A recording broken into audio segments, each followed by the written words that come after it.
Hello friend, જય શ્રી કૃષ્ણ. જલ્પાના કિચનમાં તમારું સ્વાગત છે. તો આજે આપણે બનાવીશું ભીંડાનું શાક, જે તમે બપોરે જમવામાં અથવા તો સવારે ટિફિન માટે પણ બનાવી શકો છો. તો ચાલો ભીંડાનું શાક આપણે બનાવીએ.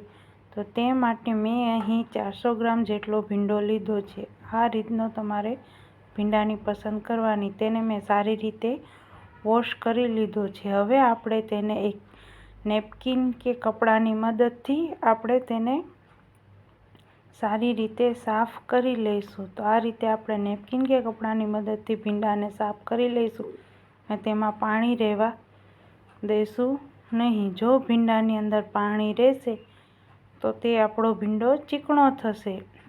એટલે આપણે તેને સારી રીતે સાફ કરી નાખશું, જેથી તેમાં પાણી રહેશે નહીં. તમે બધા જ ભીંડાને આ રીતે સારી રીતે સાફ કરી લીધો છે, તમે જોઈ શકો છો. ત્યાર પછી હવે આપણે તેને ભીંડાને કટ કરી દઈશું. તો આ રીતે હવે આપણે બધા સાફ થઈ ગયો છે ભીંડો. આ રીતે ઉપરનો ભાગ અને નીચેના ભાગને આપણે કટ કરી દઈશું અને આ રીતે આપણે રાઉન્ડ શેપમાં ભીંડાને કટ કરી દઈશું. અને ભીંડાને એકદમ પતલો કટ કરવાનો નથી. જો પતલો કટ કરશો તો હજી તે પણ તેલમાં ચડશે ને એકદમ સોફ્ટ થઈ જશે અને તૂટી જશે. થોડુંક મીડિયમ સાઈડમાં આપણે તેને કટ કરવાનો છે અને વચ્ચે જોવાનું છે કે ભીંડો સડી ગયેલો કે ખરાબ તો નથી ને, તે પણ જોવાનું છે. તો આ રીતે બધા જ ભીંડાને રાઉન્ડ શેપમાં આપણે કટ કરી દઈશું. તમે જોઈ શકો છો કે હું કઈ રીતે કરી રહી છું. આ રીતે બધા જ ભીંડાને આપણે સારી રીતે કટ કરી દઈશું. તો આપણો ભીંડો હવે સારી રીતે કટ થઈ ગયો છે. તો હવે આપણે તેને વઘાર કરી લઈશું. આપણો ભીંડો તૈયાર છે કટ થઈને. તો આ રીતે તમે કટ કરી લઈ શકશો. હવે મેં એક મોટી કઢાઈ લીધી છે. આ કઢાઈમાં હવે આપણે 3 થી 4 પાવડા તેલ એડ કરીશું. ભીંડાના શાકમાં તેલ થોડુંક વધુ પ્રમાણમાં હોય છે, કારણ કે આપણે ભીંડાને તેલની અંદર જ ચોળવવાનો છે, તેમાં પાણી એડ કરવાનું નથી. તેથી આપણે તેલ વધુ લઈશું. પછી તમે જેટલું ફાવતું હોય તે પ્રમાણે તમે તેલ એડ કરી શકો. હવે તેલ ગરમ થઈ ગયું છે. ત્યાર પછી હવે આપણે તેની ચમચી રાઈ એડ કરી દઈશું.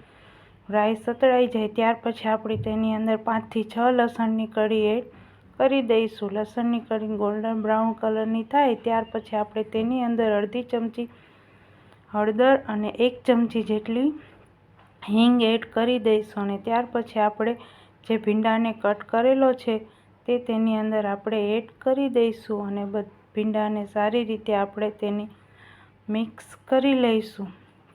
અને ત્યાર પછી હવે આપણે તેની અંદર સ્વાદ અનુસાર મીઠું એડ કરી દઈશું.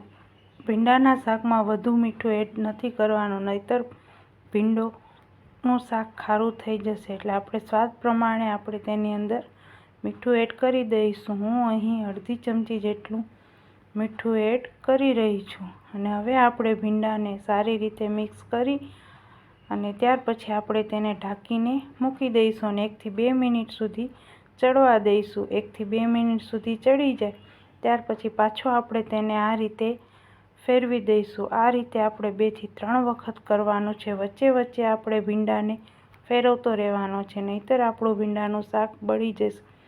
તો આ રીતે આપણે તેને 1 થી 2 વખત ઢાંકી દઈશું અને પાછું ઢાંકણ ખોલી અને પાછું આપણે તેને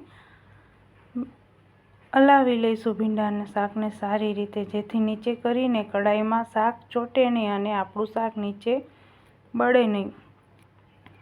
તો આ રીતે 2 થી 3 વખત આપણે ચોળવી લઈશું. ત્યાર પછી હવે તેની અંદર મેં 1 ટામેટું લીધું છે. ટામેટાની મેં ગ્રેવી કરી લીધી છે તે તેની અંદર આપણે એડ કરી દઈશું, જેથી ભીંડાની અંદર ચીકાશ હશે તો તે બધી દૂર થઈ જશે અને એકદમ ખટ્ટું મીઠું શાક આપણું તૈયાર થઈ જશે. હવે આપણે તેને 1 થી 2 મિનિટ સુધી ઢાંકીને તેલમાં ચડવા દઈશું. તો 1 થી 2 મિનિટ થઈ ગઈ છે. હવે જોઈ શકો છો કે આપણો ભીંડો એકદમ સોફ્ટ થઈ ગયો છે. તો હવે આપણે તેની અંદર 1 થી 1.5 મરચું એડ કરી દઈશું. હું અહીં ખાંડેલું લસણની ચટણી એડ કરી રહી છું. તમે કોરું મરચું પણ એડ કરી શકો છો. તો આ રીતે મરચાંને આપણે તેલમાં સારી રીતે ચડવા દઈશું અને પછી સારી રીતે આપણે તેને મિક્સ કરી દઈશું. તો તમે જોઈ શકો છો કે આપણો કલર પણ ભીંડાનો શાકનો કલર પણ સરસ આવી ગયો છે. તો આ રીતે તમે પણ એકવાર ચોક્કસથી ટ્રાય કરજો. સિમ્પલ અને ઝડપથી બની જતું ભીંડાનું શાક જે ખાવામાં ખૂબ જ મજા આવે છે. હવે તેને આપણે 1 થી 2 મિનિટ સુધી ચડવા દઈશું. તો હવે આપણું ભીંડાનું શાક સારી રીતે ચડી ગયું છે. તો તમે જોઈ શકો છો કે આપણું ભીંડાનું શાક એકદમ તૈયાર થઈ ગયું છે. તો હવે આપણે તેને 1 થી 2 વખત સારી રીતે મિક્સ કરી દઈશું અને હવે આપણે તેને સર્વ કરી લઈશું.